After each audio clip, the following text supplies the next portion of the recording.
అయినప్పటి నుంచి రేవంత్ రెడ్డి గారు ముఖ్యమంత్రిగా బాధ్యతలు చేపట్టినప్పటి నుంచి కూడా గత బీఆర్ఎస్ ప్రభుత్వం యొక్క అవినీతిని అక్రమాలను కుంభకోణాలన్నీ కూడా వెలికి తీస్తాం, బయట పెడతాం, సూత్రధారులు పాత్రధారులందరూ కూడా జైలుకు పంపిస్తామని చెప్పి చెప్పడమే గాని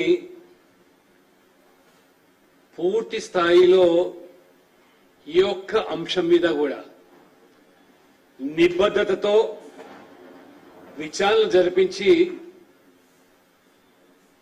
ఇప్పటి వరకు కూడా బీఆర్ఎస్ ప్రభుత్వం యొక్క నాయకులను బాధ్యులుగా చేసి వారి మీద మరి దర్యాప్తు జరిపినటువంటి దాఖలు కూడా కనపడతలేము. మొదటి రోజు చూస్తా ఉన్నాం, మేడిగడ్డ కాళేశ్వరం బ్యారేజ్ గురించి వేల కోట్ల అవినీతి అక్రమాలు కుంభకోణాలు ఆ మెక్కినదంతా కూడా కక్కిస్తామని ప్రజలకు పంచిపెడతామని చెప్పారు. చివరికి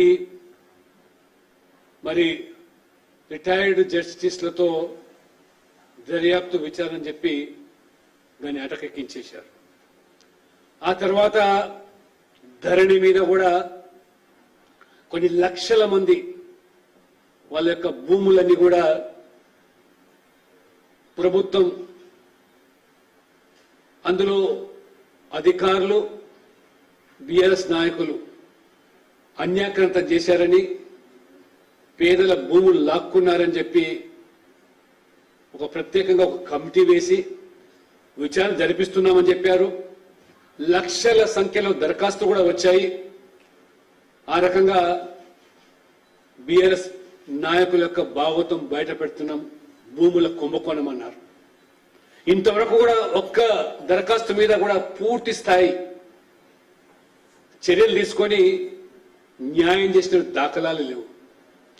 మియాపూర్ భూములు అన్నారు, రకరకాలైనటువంటి మరి ఆరోపణలు చేస్తూ ఎందుకు మరి అర్ధాంతరంగా దాని మీద మరి ఆపివేస్తున్నారో.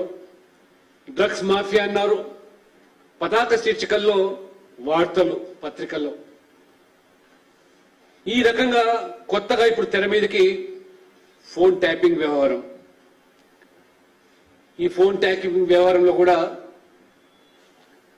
ప్రభుత్వము లక్షల సంఖ్యలో విపక్షాలై, వ్యాపారులై, లేదా సమాజంలో ప్రముఖులై, రియల్ ఎస్టేటు బాధ్యులై, వ్యాపారులు అందరూ కూడా ఫోన్ ట్యాపింగ్ జరిగింది అనేటువంటిది మరి ఆరోపణలు.